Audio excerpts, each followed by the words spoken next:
Coincidence or a chilling attempt to silence? Republicans demanding answers after the IRS showed up to the house of a Twitter Files journalist.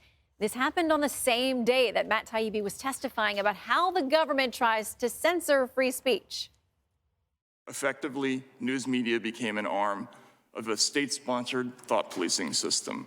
This is a grave threat to people of all political persuasions. I do find it scary. I think it's none of the government's business which journalists a private company talks to and why. It's usually a canary in the coal mine that something worse is coming in terms of an effort to exercise control over the press. And so on that level, it's absolutely disturbing.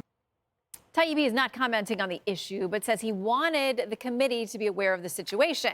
Now, fellow Twitter Files journalist Michael Schellenberger says he's extremely concerned with the message the agency may have been trying to send. Extremely concerning. I mean, maybe it's a coincidence that the IRS happened to visit Matt Taibbi on the day that he was testifying on the weaponization of the federal government against American citizens, or maybe somebody was trying to send a message. If it's the latter, this obviously is deeply inappropriate and maybe illegal. And so I'm very glad to see that Congressman Jordan is going to be looking into this.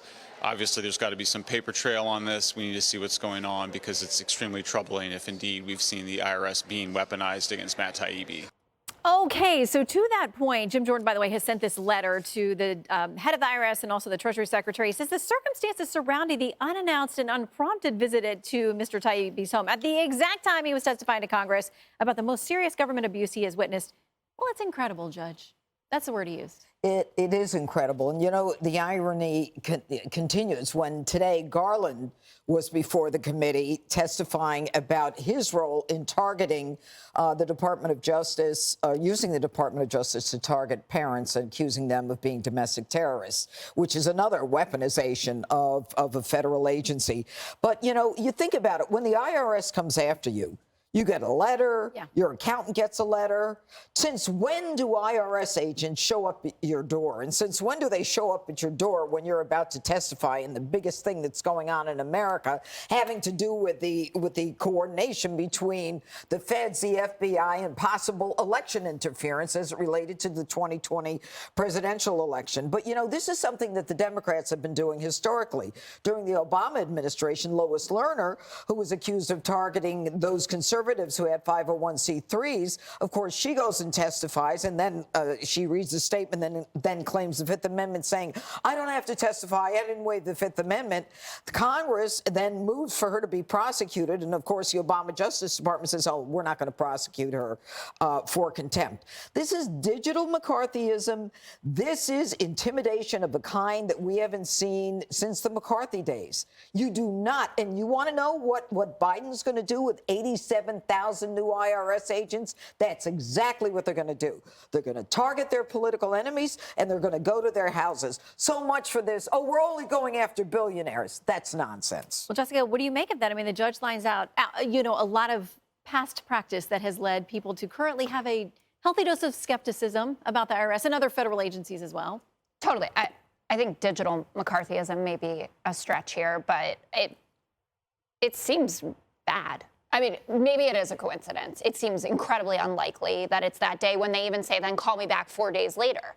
You would imagine they would have left a note to say, call me back right away, or call me back tomorrow, and here's why it's about X, Y, and Z issues. It doesn't seem good. I think it deserves an explanation, because these are the kinds of things that get in people's heads, and it creates a permanent impression of it. Even if it's not taken as a political move of any way, just the general distrust of our institutions, where people say, you know, they turn around and say, like, I just want to do my taxes on a postcard, and I don't think we need to have the IRS at all.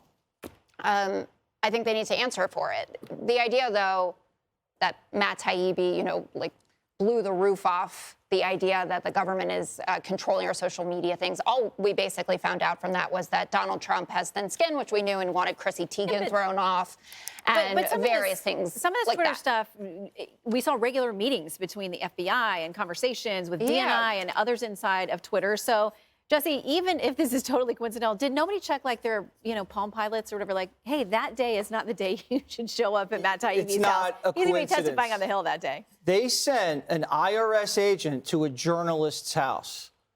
Think about that. Imagine Trump sending an IRS agent to some liberal journalist's house the day the journalist was testifying on Capitol Hill about his corruption. Exactly. This would be a constitutional crisis. You'd have hearings, you'd have investigations.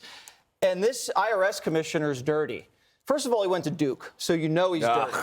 Yuck. And he was the guy that they brought in to clean up the IRS Tea Party targeting. He was the one that Biden and Obama brought in to say, you know what, we didn't find any intentional misconduct. Oh, yeah, and we were targeting liberal groups, too. Yeah. Goodbye. And then he went to a nice Boston consulting firm. Oh, and then Joe Biden happened to bring him back as commissioner. So the funny thing is, Hunter Biden doesn't pay taxes. He didn't pay $2 million in taxes.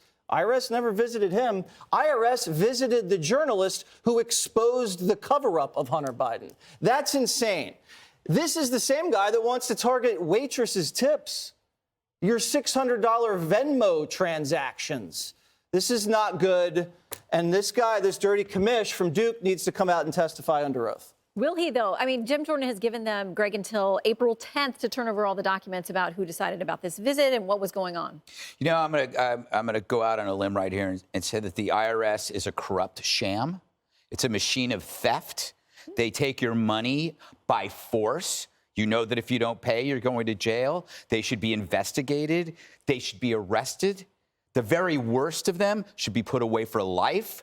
And I'm saying this, it's purely as a coincidence that, you know, tax day's in 3 weeks.